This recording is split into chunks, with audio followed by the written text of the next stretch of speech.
When Anthony Davis was traded to the Lakers, we knew that the LeBron James AD duo and the Lakers would be amazing. And we were right. Anthony Davis might be LeBron's best teammate ever, but the Lakers just lost without AD and with him hurt. So how does Davis help LeBron and the Lakers? There's way more to it than just his stats. What is up, dudes, dudettes, ballers, players? It's your boy MJ. The Lakers are 1-1 without Anthony Davis playing. The one win was against the Warriors, who everyone beats. Try! And they just lost to a Pacers squad who still doesn't have Victor Oladipo.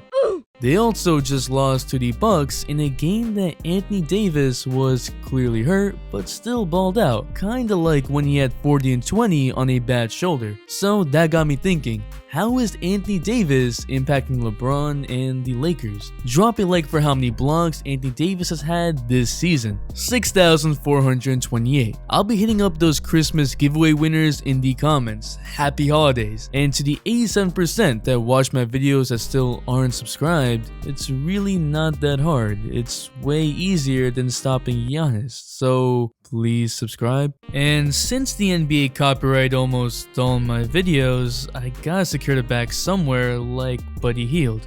So shout out to Raid for sponsoring this video. Hi, how are you? So what's Raid?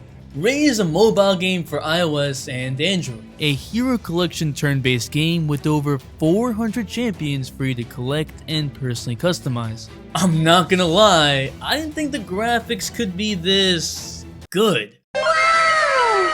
And now Christmas is coming to Raid.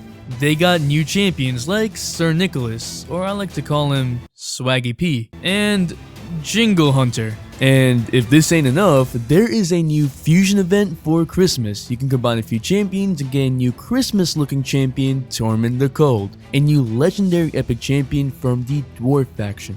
The champions look awesome, that's my first champion right there. And there's an actual deep story and campaign mode. And the best part? It's free to play. So what are you waiting for? Go to the video description, click on these special links, and you will get 50,000 silver and a free epic champion as part of the new player program to start your journey. This really helps to keep the channel alive, especially during these tough times, and hey, it's free. Let's get the obvious out of the way first. Anthony Davis is averaging 27.7 points, 9.4 rebounds, 2.6 blocks on 50% from the field and 30% from 3. At times, he's just bullying his opponents. Why you bully me? This is nothing new for AD. These aren't even career highs. This is his second lowest field goal percentage and second lowest rebounding numbers in his career. So it's not as if we haven't seen Davis do this, but a lot of his impact comes in other ways. Because Anthony Davis is playing and is capable of carrying lineups without LeBron, LeBron is playing a career low minutes per game at 34.7. That allows LeBron to play more in the minutes he is playing, specifically on the defensive side of the ball. LeBron is on pace to have the highest defensive win shares of his whole career. AD is also holding LeBron responsible for his play, which is something we haven't seen since Wade did that on the Miami Heat days. Davis said that he wants LeBron to make an all-defensive team. We saw in the 2017 Cavs that LeBron was one of the worst defenders in the league. LeBron's almost at a career high plus 17.4. Wait, what? It's higher than this team? This team was able to survive more without LeBron? Nani? LeBron was only a plus 1.9 on and off? Oh yeah, he was one of the worst defenders in the league that year. That 2017 Cavs team didn't hold LeBron accountable for his defense, and it began to impact the rest of the team. That team was 29th in the league in defense. With Davis, who's also going to be a free agent and is one of the best players in the league, he ain't going to take LeBron's antics. I mean, AD's been clowning LeBron in practice too. We haven't really seen that lazy LeBron defense that we saw for the past few years. While I think LeBron is a great leader, he's at his best when it's not just a LeBron show. Last night against the Bucks, the main reason the Lakers were in it was because Anthony Davis wanted to win. Even when LeBron became lackadaisical and too passive, even when he turned it over, AD wanted to win, and you could see it in his attitude. He was clearly hurt, but he was giving it his all. Remember, Anthony Davis is only 26. He's the young guy that is hungry for his first championship. Keeping all this context in mind, there's obviously a lot more AD does on the court. In terms of defense, Davis is just the jack of all trades. He is the best shot blocker in the NBA, but he can still guard point guards on the perimeter. He's dropping 3-point field goal percentages by 5.2% and 13.1% on shots inside the paint. We are talking about the possible defensive player of the year, so there's not much more to say. He's really the glue and the base of this whole Lakers defense. Even though LeBron James is averaging a career high in assists at 10.6, and even though LeBron is averaging 3 assists to Anthony Davis, which is the highest assist to any single teammate over his whole career, AD is really shooting his second lowest field goal percentage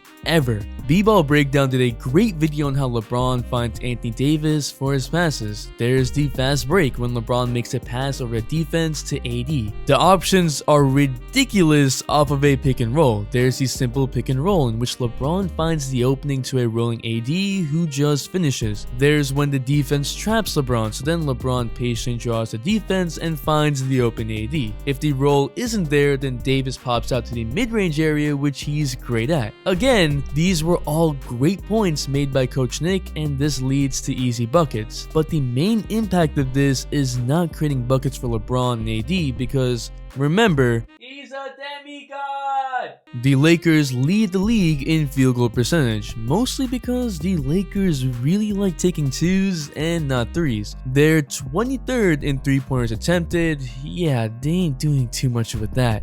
But with the presence of Anthony Davis, especially with LeBron just looking up, that is enough to threaten defenses into making mistakes. Because a pick and roll action and even these lob passes are such quick actions, the defense is forced to make a decision. There isn't any one player that can consistently stop or slow down AD deep in the paint. So defenses are so worried that just these rolling and cutting actions are enough to scare the living life out of defenders.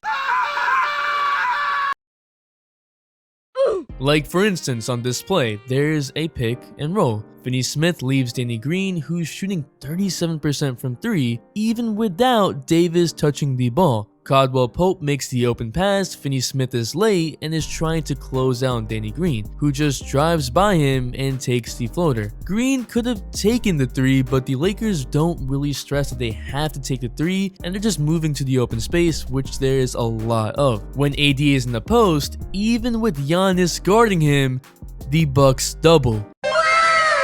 DiVincenzo is stuck guarding Pope and LeBron. Davis passes to Pope, who is a 3-point shooter, but instead has a wide open lane because everyone is worried about Davis and so they won't fully commit to help. Pope gets an easy bucket. It's not that the Lakers just play an inside-out game. They use Davis as a guy who stays right outside the paint. And because AD is so good at finishing anywhere around the paint with his length, he's actually spacing the paint. I get that Anthony Davis is a transcendent player and he's going to average MVP type numbers on both ends of the floor. But there's so much more that comes with Anthony Davis being on the Lakers with LeBron. We've never seen Davis playing such a meaningful season where he's on a team that could potentially win it all. My main concern with him has always been his random injuries. If he's hurt in the playoffs and he just moves less off ball and overall defense, the Lakers lose a lot of their identity, their defense, their offense. Anthony Davis doesn't have to touch a ball for his presence to be felt on the court. So yeah, Anthony Davis helps the Lakers in the ways